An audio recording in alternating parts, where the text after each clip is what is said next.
Welcome to AVTechTips.com, and here we're going to show you how to program the GrandMA2 console for a basic setup using the GrandMA2 on PC software, which is quite similar to the console software.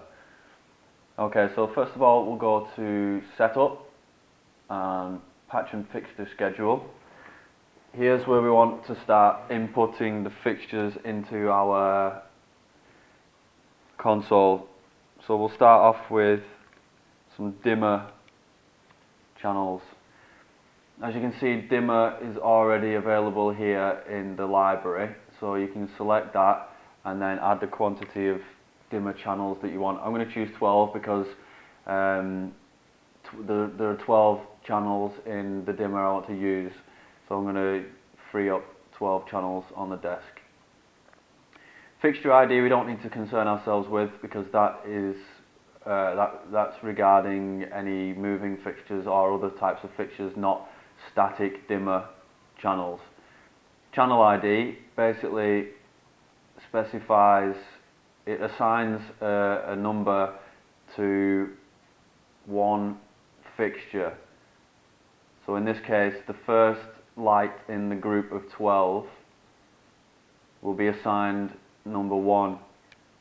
Basically, it just makes it easier for accessing a particular fixture at will later on when you're programming, because you can just type in 1 please, well, channel 1 please, and then that'll give you control of the first light in that group of 12.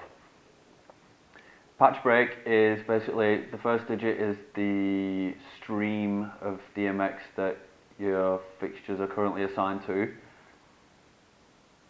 Depending on what console you have, will determine how many streams it's capable of utilizing. And the last digit is the address of the particular fixture. So each static dimmer channel takes up 1 channel of DMX. There's 512 on one stream. So once you've used up 512 dimmer channels, then you'll have to use another stream. Okay, so after you've added your dimmers, then click Apply, and you can see that the table here has been populated with all your dimmer channels, and you can also see that the addresses have been automatically populated as well. So what we want to do from here is add a new layer, and we'll add some moving fixtures in. So let's add some Voschlichts. These are a nice small little moving light by a company called GLP. So we'll add a few of them in. Now we're going to have to select from the library. And what this is basically a list of files that are attributed to your specific fixture. In this case, it will be the GLP Voschlicht. And as you can see, as you start typing, the console will start searching for your fixture. Now you've got to make sure that these fixtures are the file corresponds exactly to your fixture, because as you can see here, all these 1, 2, 3, 4, 5, they are DMX channels that this particular fixture or moving light uses. So this light requires 13 DMX channels to be operational, and you can see what they all do here. So just make sure you've got the right preset file that corresponds to your fixture. Okay, so once you've got that, you can import that, and quantity, say we've got 6. Now, here's where fixture ID comes in. As we did before with the channel ID for your static dimmers, the fixture ID works in the same way. So you want to get into a habit of specifying assigning a number to your group of fixtures. so for ease of access later on. So I'm just gonna, and it's completely subjective. I'm just gonna assign 601, which will automatically populate. So the next one in the group will be 602 and 603, 604, all the way up to 606.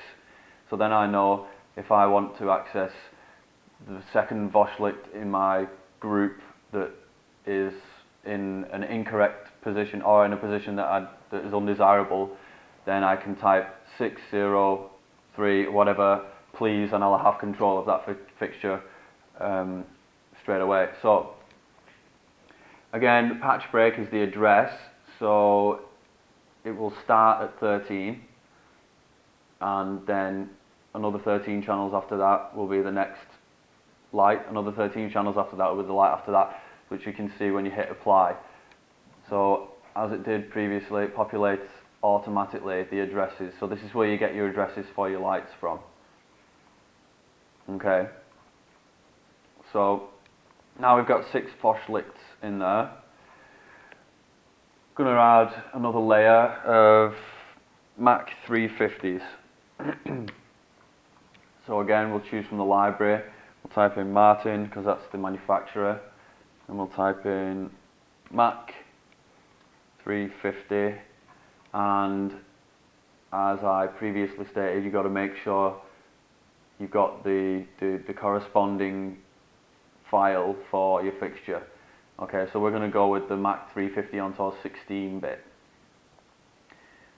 and as you can see, that requires 17 DMX channels for the various attributes and parameters. So I'm going to import that and give a quantity of 6. I'm going to specify 3, 5, because they're 350s.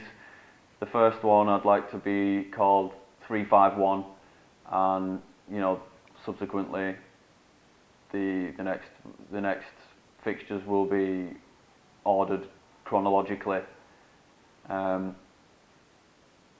So 352, 353, 354 for ease of access later on. And there we go, patch break starts at 91 on stream 1 again, which will, as you can see, automatically populate down the table.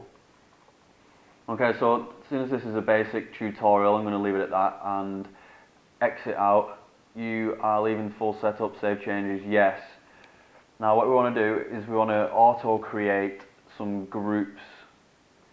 So we'll hit that, make sure the group tab is selected. We want to create groups for each of our fixtures. Basically creating a group just gives us, it displays on this window once we add a group window, which I'll come to in a second. So to select all of these lights, you can just click here at the top, anywhere at the top, and it'll select all the lights. Click on create all, and there you go, created 3 groups. Okay, exit out of that, and I just want to import, export, specifically import. Here's where you can import a variety of different attributes, which we will cover in a later video. For now, I'll just import some effects so I can show you how to do it. Again, just click at the top, it will select all of the effects that you might want to use, predefined, and import. There we go, so we can X out of that, X out of that, and we're ready now to start splitting our groups into more groups. So I'm going to click on screen 2 here, which corresponds to the second screen on your physical console, which will open a window. Here, if I click in the center and open a groups window, which is found in the pools tab, then I can see my groups of fixtures here. I'm also going to open a position window, and I'm going to leave that there. I'm going open a colour window there, and I'm going to open an effect window. Okay, so once I've done that, I want to click or tap store that up in here. We'll call that main view. So once that's stored, these windows can be deleted and the whole screen can be cleared, and you can still retrieve that, which is good. Okay, so now what I want to do is I want to open a stage view. So I'm going to click here, other, stage. This is a stage view. I'm also going to create a groups window here and a positions window as well. So now I'm going to store that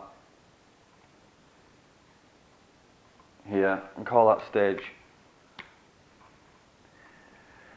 Cool. So next, what we want to do is I just want to view all the fixtures as if I would be looking on a real stage. So I'm going to select all the fixtures, hit setup in the stage view, go to position X, and I'm just going to spread these across the stage so I can see what fixtures I'm dealing with. So I'll just give it a value of -4 through 4, which will basically start the first fixture at -4. This is 0 at the centre, that's +4. Okay, it just spreads the fixtures out so I can see what I'm dealing with. Now, what I want to do is I want to arrange these fixtures as I would like to see them on a real stage. So if I click dimmer, I would imagine that they would be either on some truss or hanging from the ceiling or something like that. So I'm going to raise them. I'm going to raise them by a value of 4, which is 4 meters, please. And there you go, they're raised by 4 meters. Now I also want to spread those out across the whole width of the stage. So again, -4 through 4 just spreads them out evenly, and I'll give this this Y axis, which is from front to back, I'll give that a value of -5, please. And as you can see, it's just arranged my dimmable fixtures up on the truss. This is just an example so you can see what we're trying to do. Alright, now what I want to do is get my Voschlicht. I want to spread them nice and evenly, and I want to spread them across the back of the stage, just on the floor for the time being. And then I want to put the Mac 350s up in the truss. Obviously it's not going to be perfectly the same as it would be in real life, but it just gives you an indication of where your fixtures might be in and in what position they might be aimed. So I'll give this a value of -5. I'll give it a value of -4.5 so that they're not overlapping. Oh, maybe -4. -4, and then position, I'll put them up in the truss as well. So now we can see, if we view from the left, we can see all our fixtures. Right, now what we're going to have to do with these Mac 350s, seeing as I've put them up in the truss, is make sure that they're facing the right way. So I'll just hit full once they're selected, and we can see that they're currently facing aiming upwards. Now we're not going to really aim upwards. These if they're hanging off a truss, they're going to be, you know, aiming down. So we'll hit position 2, which is rotation. So rotation 2, 2. You can rotate the x-axis so that they're 180 degrees the opposite way, and now they're facing the right way. The same as with your dimmers aren't really going to be, I'll just clear everything, your dimmers aren't going to be facing that way, they're going to be, you know, facing over here somewhere. So what we can do is rotate them by, for example, 45 degrees, okay, and there we go. Our Bosch licks can stay like that, I think. Yeah. So let's just have a look where we're aiming now. Alright, cool, so that looks pretty good. Now what we can do from here is we can assign different groups out of these groups to do specific jobs. Okay, so I'll just clear, just clears everything. And you want to get into a habit of doing that before you make too many amendments, because you'll find yourself, you start saving things over things and it just gets a bit complicated and messy. So what I'm going to do now is I'm going to view this from the top, and I'm going to select these 3 Bosch licks here on the left, and we're going to give them a full value, or you can hit at, and full is the same. Okay, I usually hit full because it's one click. Like that. And now you can store that. Well, you can, let's just, okay, so now you can store these lights that you've selected into their own group. Okay, let's store that there, and assign twice gives you the ability to label whatever you do, and I'd get into the habit of doing that as well, because it organises your desk, and you know, it makes everything nice. And if you're programming for somebody else and they come in and nothing's labelled, then they're not going to be best impressed. So here we go. Label this as Volks left, for example. Okay, now let's clear out of that and select these lights.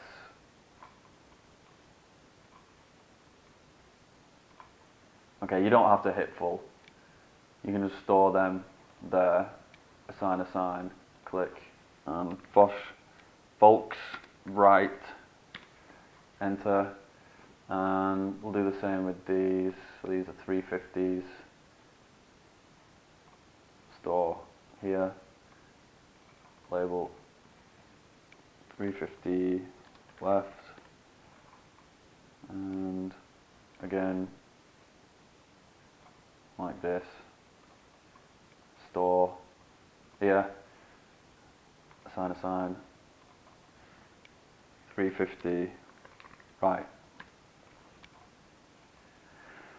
Okay, now clear out of that. I'll just create a lectern group. So we'll select these lights, 4th in from the ends, and I'll store that here.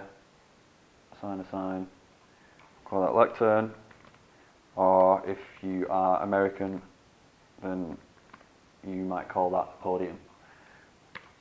Okay, and then I'm going to select all of these minus this and minus this, because they're the lectern lights, and I'm going to store that here. Assign, call that wash. Alright, so now you've got basic groups programmed into the desk. So what you can do from here is start storing some positions in your position palette. So what you might want to do is, view that from the left, I want to select Boschlit left and give that an intensity value of 100%,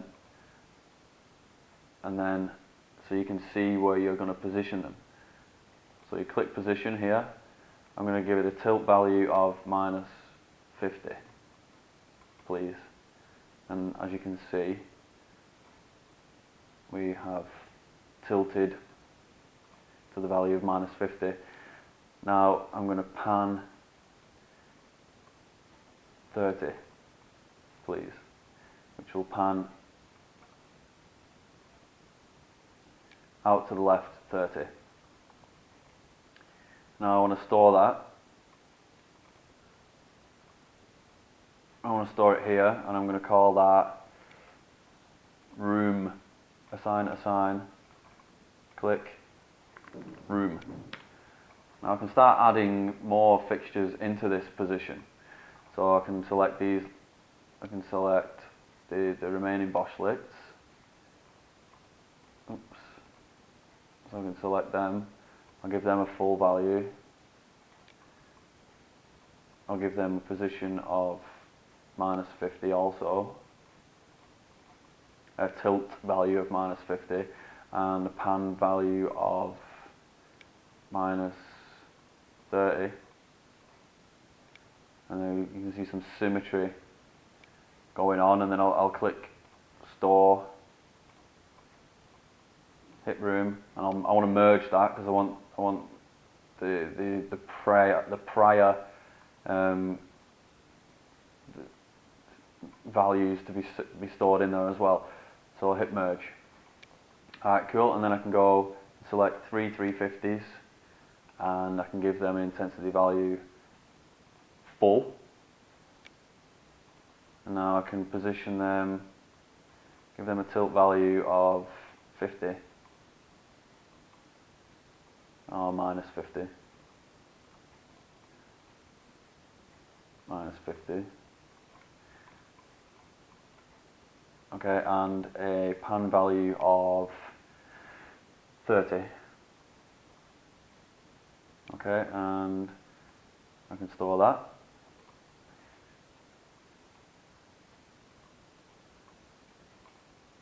Merge, and then I want to select these, give them a tilt value of -50. Or remember to click full, and a pan value of -30, please. There we go. Then I can store that here, merge. Now, for clear all that, clear, everything would go back to its home position. But if I select Boschlit's left, for example, give that a full value, hit room, it will go to the position. And then if I select right on all these, give them a full value, all I have to do is hit room, and there we go. So that's position saved. Now what you can do is, if you want, you can store that to a fader, an executable fader. So I'll hit store, go to my executors, hit that there, assign, and we'll call that room. Cool. Now, what would be beneficial for you is to match the colours, because each of these lights might not have the blue might be different blue, or yellow might be different yellow. So I know with the 350s they've got a colour wheel, so that's a fixed colour, whereas the Boschlits have an LED colour mix. So you can match the Voschlichts to the 350s, which might be a bit hard to show you now because I don't have the lights in front of me, but you need to get into the habit of matching your colours. So you give your Mac 350s a full intensity value, and then you click on colour, go down to special dialog. You can mess around with any of these to choose colours. You can choose a yellow colour, then they'll be yellow, you'll be able to see them yellow. Okay, but they might have a different yellow to the Voschlichts. So then what you do is you select your Voschlichts, give them a full value, go down to colour, special dialog, and then you give them a yellow, and you'll try and match the yellow to the 350's yellow, right?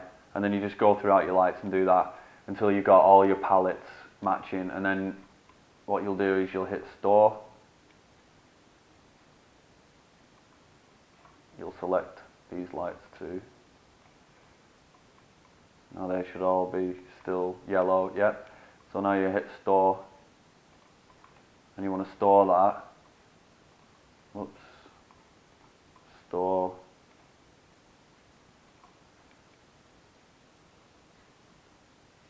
Oh no.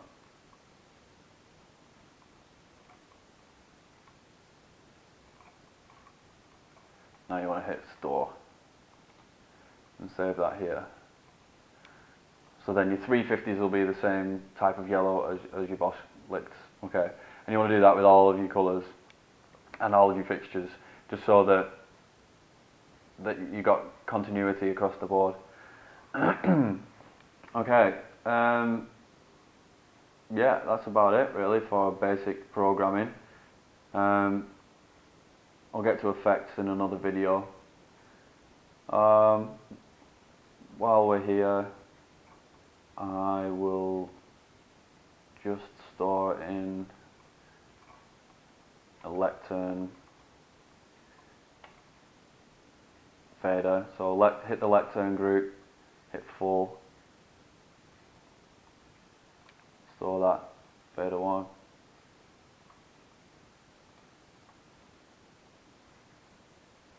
Assign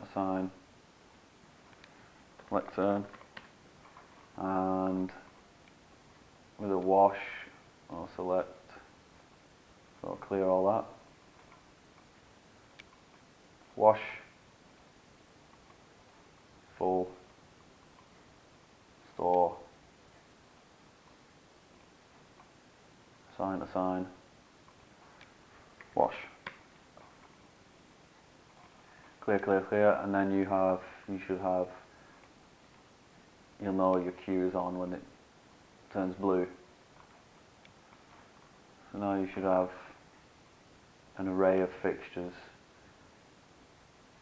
and some positions. Looks a bit messy.